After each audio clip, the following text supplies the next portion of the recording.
Bonjour chers internautes de IGFM et d'ailleurs et bienvenue dans ce journal. Au sommaire, la grosse coupure d'électricité survenue ce mercredi matin à Dakar, des explications du directeur de l'exploitation du système et des achats de la Sénélec, c'est dans ce journal.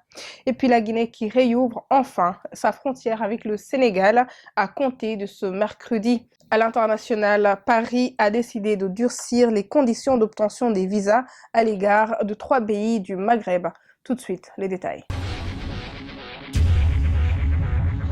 Plusieurs quartiers de Dakar ont connu des perturbations dans la distribution de l'électricité ce mercredi. La Sénélec, sur ces coupures, évoque un incident survenu au poste de Bel-Air. Au micro de la radio Futur Média, Idrissa Traoré, directeur de l'exploitation du système et des achats de la Sénélec, explique qu'il y a eu un incident ce matin à 8h54. Incident qui a engendré quelques perturbations localisées au niveau du poste de Bel-Air qui ont impliqué l'interruption d'alimentation de la clientèle de Dakar. 30 minutes après l'incident, les zones de Rufisque, Mbao et Anne ont été réalimentées. Mais il y a eu plus de difficultés pour réalimenter 1 heure de temps après les clients du centre-ville, c'est-à-dire la zone de Bel-Air, de l'université, Fan, Point E, Marmoz et de l'aéroport. La situation est cependant revenue à la normale et l'incident localisé selon la Sénélec.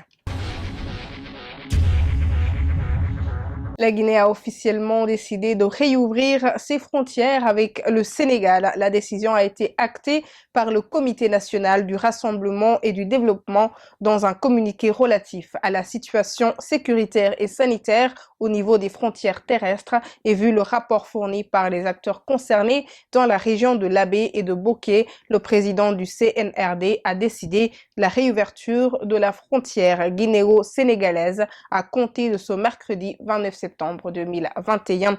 Pour rappel, les frontières terrestres avaient été unilatéralement fermées par Alpha Condé il y a un an.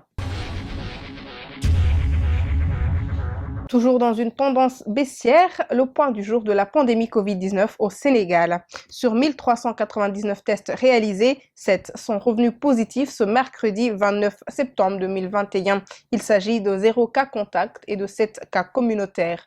3 décès supplémentaires ont été enregistrés ce mardi. 58 patients ont été déclarés guéris et 7 cas graves sont en réanimation. À ce jour, 73 764 cas ont été positifs au Sénégal, dont 71 752 guéris et 1858 décès. 153 patients sont encore sous traitement.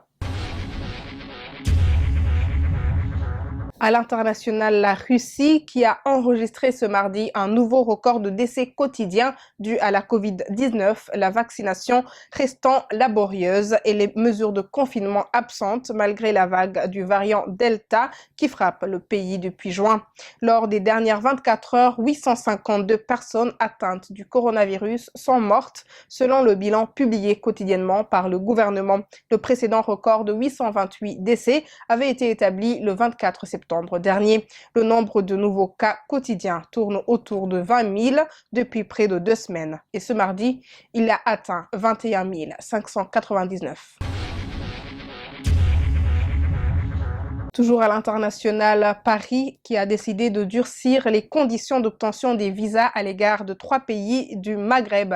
Il s'agit de l'Algérie, du Maroc et de la Tunisie, selon une information d'Europe 1 confirmée ce mardi matin par le porte-parole du gouvernement Gabriel Attal et qui fait suite aux difficultés rencontrées par la France pour expulser certains ressortissants de ces pays. La France a décidé de réduire de 50% le nombre de visas accordés à l'Algérie et au Maroc et de 30% ceux accordés à la Tunisie.